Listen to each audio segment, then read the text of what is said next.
Gavan, lots of commentary then from government figures. Is this about managing expectations, do you think?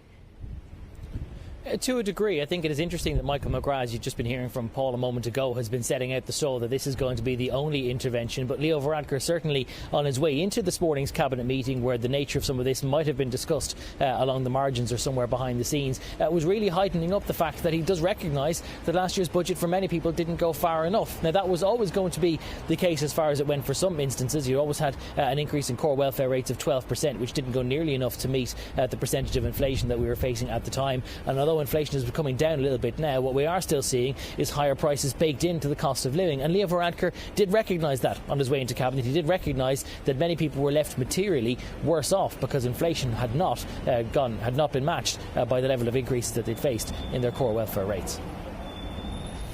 It is very clear to me that a lot of families are struggling. A lot of people in social welfare and pensioners are struggling too, because in a lot of cases the increases in income, tax reductions and increases in welfare have been enough to meet inflation, which is running about 7 or 8%, but that isn't true for everyone.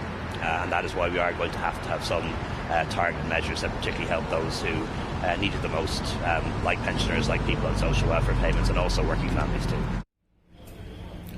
So a real question then is, what exactly can the government do for those categories, those who are reliant on core welfare rates? Will we potentially see an increase in some of those rates, or might there be some more one-off payments to try and bring people over the hump of a cost of living crisis without necessarily baking in increases that the government might struggle to afford a little bit further down the line? That is why we might see some more focus on the likes of another double payment of the child benefit that fulfills one of Leo Varadkar's tests, and that it is partly universal, paid to every parent, but it's also targeted, and that it isn't eligible for every household, that it's only those with children who are able to afford it. As Paul said, there's also some question marks around possible double energy credit, another one coming up in March, respectively another one after that. And the real difficulty that we have within government is that some ministers would like to do that. They would like to do something to help households get through the worst of the crisis that they're facing this spring, but others say that costs a couple of €100 million, and it could be better deployed if it's held in reserve and waiting until next September or next October's budget then as well.